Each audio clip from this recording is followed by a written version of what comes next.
வணக்கத்திற்கும் பாசத்திற்கும் உரிய அருமை பத்திரிகை சகோதரர்களே,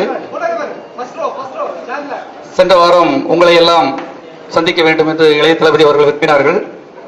சில காரணங்களால், தவிர்க்க முடியாத காரணங்களால் உங்களை எல்லாம் இன்றைக்கு மீட் பண்ணுகிறார். உங்களை எல்லாம் இளைய தளபதி அவர்கள் சார்பாகவும், மக்கள் இயக்கம் சார்பாகவும், புரட்சி இயக்குனர் அவர்கள் சார்பாகவும் வருக வருக என்று வரவேற்கிறோம். எல்லாருக்கும் வணக்கம். நேற்று ஈவினிங் பேப்பர், இன்னைக்கு காலையில் பேப்பர்லாம் விஜய் ஏதோ பயங்கரமா அறிவிக்க போறாரு அப்படின்லாம் படித்தேன். அந்த அளவுக்கு பெரிய சீன்லாம் இல்லைன்னா,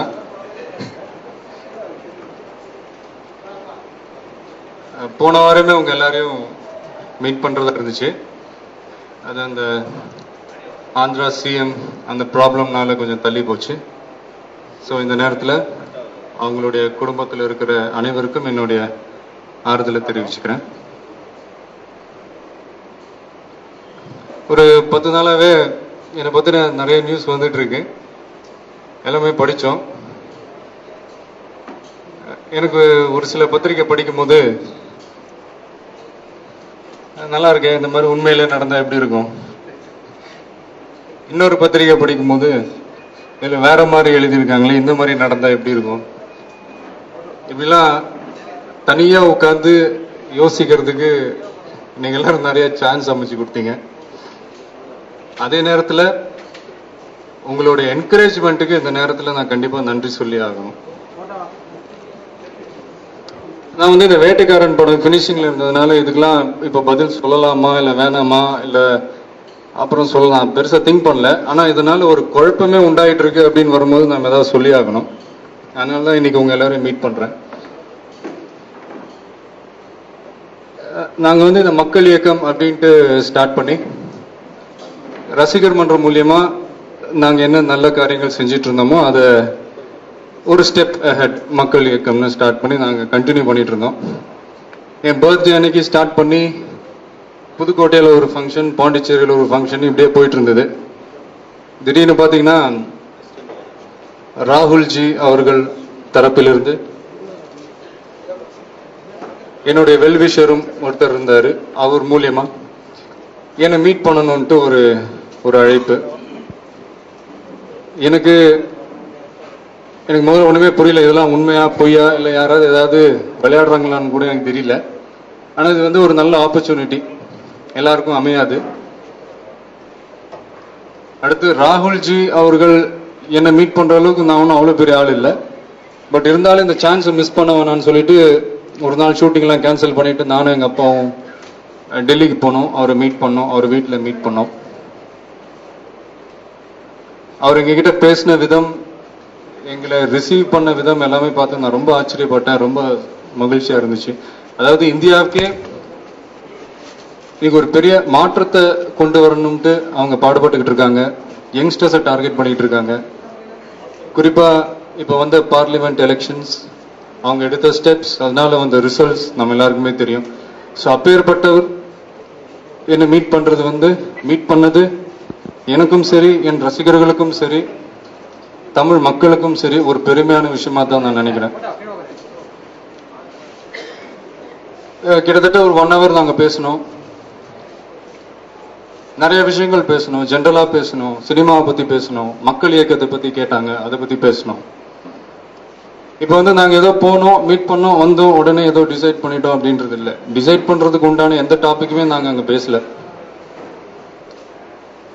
அடுத்து எந்த ஒரு டிசிஷன், அதாவது சினிமாவா இருக்கட்டும் இல்ல அரசியலா இருக்கட்டும், எதுவா இருந்தாலும் என்னுடைய ரசிகர்களை கூப்பிட்டு அவங்களுடைய ஃபீட்பேக் என்ன, ஜெனரல் பப்ளிக்கோட ஃபீட்பேக் என்ன, அடுத்து கடவுள் அமைச்சு கொடுத்த ஒரு கிஃப்ட்னு சொல்லலாம் என்னுடைய ரசிகர்கள், தமிழ்நாட்டில் அந்த இளைஞர்கள் கூட்டம், அவங்க எல்லாரையும்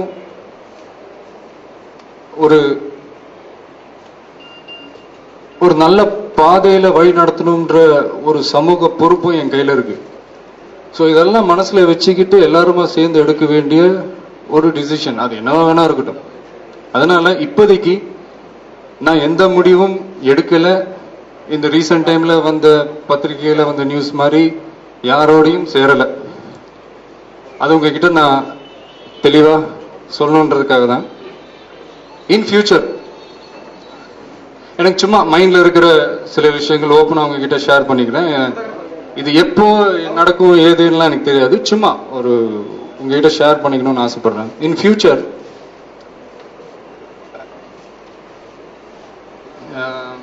தமிழ் மக்களுக்கும் உலக தமிழர்களுக்கும் ஒரு நல்லது நடக்குதுன்னா கண்டிப்பா நான் களத்துல இறங்கி அவங்களுக்காக பாடுபடுவேன்.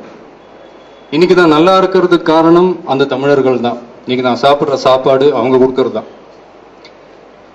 இன் ஃபியூச்சர் எந்த ஒரு அரசு தமிழ் மக்களுக்கும் நம்ம தமிழ்நாட்டுக்கும் உலக தமிழர்களுக்கும் எந்த ஒரு அரசு நன்மை செய்யறாங்களோ அவங்களோட நானும் எனது சக்தியும் கை கோர்ப்பதை பத்தி பின்னாடி யோசிப்போம். அது எப்போ ஏதெல்லாம் எனக்கு தெரியாது ஃபியூச்சர்ல. எனக்கு சும்மா இப்போ நான் தோன்ற விஷயங்கள் உங்ககிட்ட நான் ஷேர் பண்றேன். அதான் இப்போ சில பேருக்கு எதிர்பார்க்காம சில விஷயங்கள்லாம் திடீர்னு நடக்கும். அந்த மாதிரி தான் இந்த மீட்டிங். நான் பாட்டுக்கு சுத்திட்டு இருந்தேன், திடீர்னு இந்த மீட்டிங் போனோம். It was a wonderful meeting. லைஃப்ல என்னால மறக்க முடியாது. அடுத்து இன்னொரு விஷயம், அதாவது சினிமாவில் நான் இந்த அளவுக்கு வந்தது காரணம் நிறைய விஷயங்கள் இருக்கு. அது ரொம்ப முக்கியமான ரீசன் வந்து உங்க எல்லாருடைய சப்போர்ட்ன்றது எனக்கு நல்லா தெரியும். இன் ஃபியூச்சர் சப்போஸ் நான் அரசியல்ல கால் எடுத்து வச்சாலும் உங்க எல்லாருடைய சப்போர்ட் எனக்கு வேணும்ன்றது எனக்கு நல்லா தெரியும். அதனால எந்த டிசிஷன் எடுத்தாலும் உங்களை கூப்பிட்டு உங்ககிட்ட சொல்லிட்டு தான் மறுவேலை. அதனால யாரும் குழம்பிக்க வேணாம். இப்போதைக்கு என்னுடைய கான்சென்ட்ரேஷன் சினிமா தான். வேட்டைக்காரன் படம் முடிய போகுது, ரிலீஸ் ஆக போகுது, பாருங்க, என்ஜாய் பண்ணுங்க. சைமல்டேனியஸா நம்மளோட மக்கள் இயக்கத்தை நம்ம ஸ்ட்ராங் பண்ணுவோம்.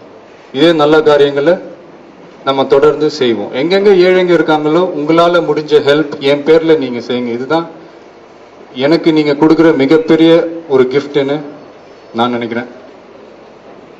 ஸோ அதான் இந்த இந்த இந்த குழப்பம்லாம் இருந்துச்சு. அதை உங்களை மீட் பண்ணணும்னு நினைச்சேன், மீட் பண்ணிட்டேன்.